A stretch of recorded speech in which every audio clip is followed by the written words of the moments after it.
low-grade severe mitral stenosis. Dr. Mittal, we know, is the Director, Clinical Cardiology at Medanta Medicity, Gurgaon. He has more than 30 years of experience. He has established the first heart failure clinic in the country.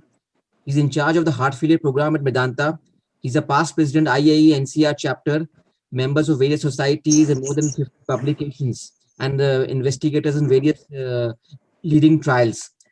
So the chairperson for this session will be Dr. Aziz Khan, who is a senior consultant cardiologist at Nagpur. He's a recipient of Dr. Ivan Pinto Gold Medal. He has presented and published several scientific papers in national and international conferences and journals. He's a PI in various global and clinical trials. The second chairperson will be Dr. Dayasagar Rao, who's a consultant cardiologist at KIMS Hospital, Hyderabad, Telangana. He's a cardiologist of national and international repute. He's the editor of Journal of Indian College of Cardiology, special interest in clinical cardiology, and he has numerous publications in national and international journals. So over to the chairpersons for conducting this session. Thank you, Pankaj. Dr. Dayasagar Rao is there? You can start. Yeah, okay. Low-grade, low-pressure gradient aortic stenosis is a well-known entity, and a lot of papers have been published and have been enumerated. However, now the research interest has been generated on low-gradient, low-pressure mitral stenosis because the etiology is changing. From rheumatic, we are shifting to degenerative mitral disease, and to know different modalities of treatment, I think none other than Dr. Sanjay Mittal. He is going to elaborate to us on how to diagnose low gradient severe mitral stenosis, what are different modalities available, and how to treat these patients. Dr. Sanjay Mittal, can you start your presentation? Thank you, the chairpersons. As very rightly put, we have been talking hugely around the world about low gradient severe aortic.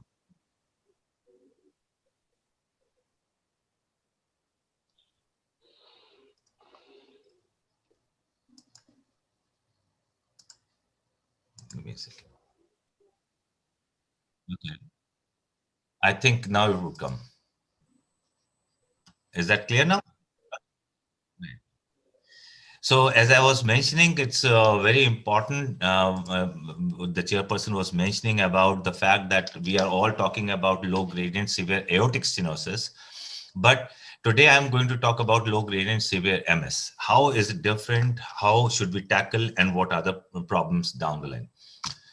So this is a classical case. You can see the mitral valve is hardly opening, severe mitral stenosis, smoke even on transthoracic echocardiogram. This aortic valve also, which is thickened, and subvalvular apparatus almost class 4, which is almost going up to the tip of the aortic mitral valve leaflet. There is no mitral regurgitation. And this is the transesophageal echo image. Again, it's a critical aortic mitral stenosis.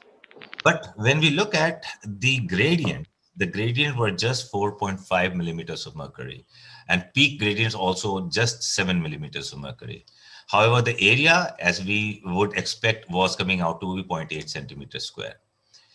The aortic valve was opening well, but there was significant amount of tricuspid regurgitation. The tricuspid valve was opening well, the annular dilatation, IVC also was dilated. The PA pressures also was not too high, just 11 millimeters of mercury. So the questions are, is this mitral stenosis moderate or severe? Obviously, the valve area is not refutable in this patient, so it has to be severe. Should the person be subjected to medical management or intervention because the gradients were not there? And what would be the outcomes after the intervention? We all know the valve area is something which has been redefined from what in 2009 ASE was given as 1.5, more than 1.5 mild, 1 to 1.5 moderate, to less than 1 as severe. The mean gradient at that time also was 10 millimeters or more to be as severe, with the PA pressures of 50 millimeters or more to be severe.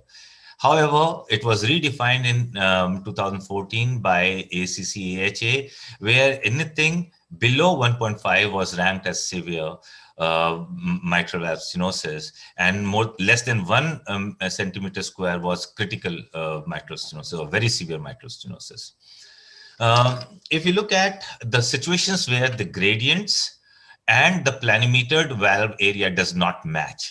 There could be significant mitral stenosis, but with high gradients. So this matches, and this means it's a severe MS. However, sometimes the pressure half time may not conducively severe mitral stenosis, and this may be because of the small LA or non-compliant left atrium or raised end diastolic pressure as in presence of AR. If, on the other hand, if we have non-significant mitral stenosis with a high gradients, this is something which is a paradox again, but in this situation, pressure half time also can be going the third way. It may show significant mitral stenosis where the valve area planimetered was not significant. And this may be because of the funnel-shaped stenosis, subvalvular mitral stenosis. And here we also, whenever there is a discrepancy in these two things, we should always recheck the planimetry at the tips. And sometimes usage of three-dimensional guided mitral valve area calculation might be good in this. The pressure half time showing non-significance, this may be it is high volume state, tachycardia, MR, anemia, thyrotoxicosis, whatever. The other thing could be low gradients with non-significant MS. This could be when the pressure half time matches or mismatches, matches with the planimetered area. This means it is mild. However, if there is a mismatch, this can very commonly be seen as a residual PST defect in post-BMV situations. But this is the point of discussion today, where there is low gradient and planimetered area also is showing severe MS, mismatches there. And if the PST also is showing severe significant MS, I'll discuss out with you later, this could be a defect in the rate or the stroke volume. So we call low flow, low gradient whenever there is a valve area of less than 1.5 centimeter square, that is significant MS. But the mean gradient is also less than 10 millimeters, not higher than 10 millimeters of mercury, with a preserved transmitral flow of 35 ml or less per meter square. So decreased flow, decreased gradients, but significant mitral stenosis. That is a combination when we call it as a low flow severe MS. What could be the reasons? As the chairperson was mentioning very clearly, there is a reason for this mitral stenosis not behaving as all other mitral stenosis would behave. So there could be a reason to reduce the stroke volume, and this stroke volume reduction could be because of significant subvalvular apparatus thickening, or there could be adjacent basal myocardial involvement. If there is swelling of the subvalvular apparatus or basal myocardium, there is a restrictive physiology going on there, which can reduce the stroke volume, and that's how it can lead to decreased flow across the valve and decreased gradients. Rheumatic pancarditis also is a very common factor we should always look at in this situation. Presence of atrial fibrillation is a very common thing which reduces the gradients, mainly because of the fact if the rates are well controlled, because the atrial kick is gone. And I'll show you the reason why it should happen. Presence of pulmonary hypertension, again, leads to the fact that there is a pre-stenosis to mitral valve, which leads to a reduction in flow through the pulmonary circulation to the left atrium and reduces the gradients. Comorbidities such as hypertension or coronary artery disease, which increases the stiffness of the left ventricle, also would reduce the flow from the mitral through the mitral valve and cause low flow situations. The other very common thing is heart rate. If the heart rate is lesser than 70, then the gradients across the mitral valve was going to be low. This is a beautiful paper which was presented last year in 2019 and Journal of American Heart Association, which showed this particular problem. It was very common to find almost more than 50% of people were having low gradients, but despite significant mitral stenosis, which was detected in this particular paper. So it's not so uncommon. The other thing was, it was more frequently found that the people who had low gradient severe mitral stenosis are elderly. That means they have other comorbidities. They were more likely to be NYHA class 2. 30% of them were NYHA class 2 as compared to 13% if the gradients were high. So the symptoms were more correlating with the presence of low gradients or higher gradients. Atrial fibrillation was much more frequent, almost 2 times as compared to the high gradients, 58%. They were more likely to be on beta blockers, and the heart rate was lower, less than 70 beats per minute. Mean pressure gradient was lower, and area was also a little higher. This is a diagram to explain why a presence of atrial fibrillation, you have the loss of atrial kick, which would represent as this difference in the LV end diastolic and the LA pressure to go away. And so the mean pressure gradient would drop down. So the presence of atrial fibrillation for the matched heart rate would have a lesser degree of gradients. So what does the clinical implications out of this? One, as I said, it is very likely that the symptomatic improvement is going to be less because the symptomatic status more depend upon the gradients. Mitral valve gradients, best predicted value is there for the symptomatic status, as I said, and we may use stress echocardiogram to elucidate what is the exercise-induced or heart rate-driven gradients, which correlates better with the symptomatic status.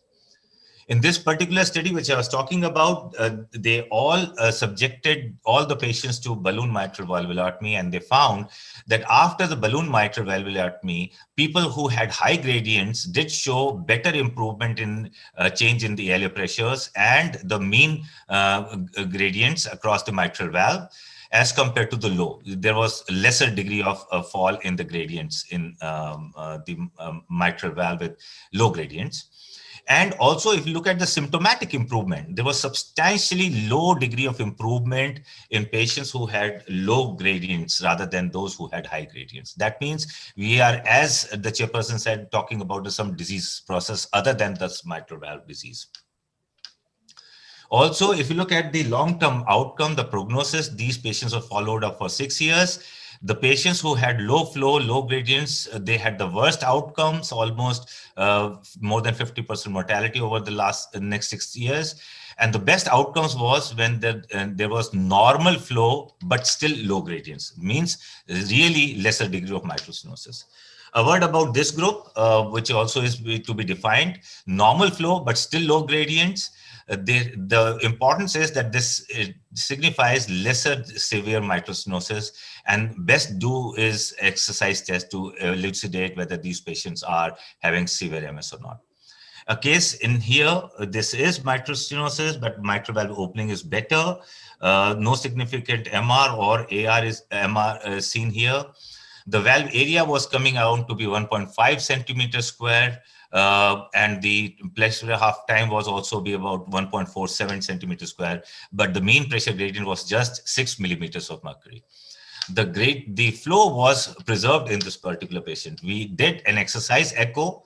This is the baseline, and the baseline was 6.4, but you can see after the exercise test, the gradient jumped up to 18 millimeters of mercury. The TR gradient also increased to 35 millimeters of mercury.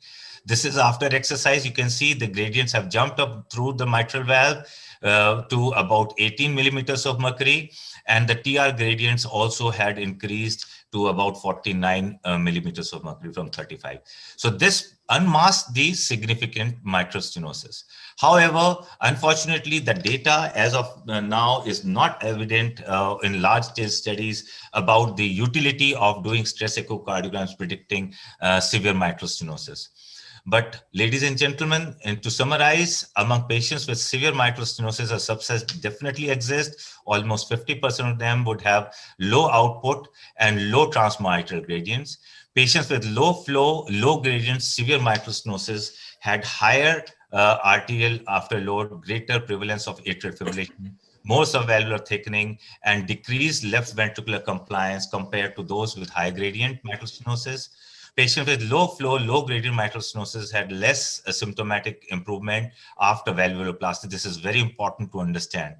And mitral valve gradients are better predictors of symptomatic status in patients with significant mitral stenosis. Thank you.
Insights from the world's best medical minds.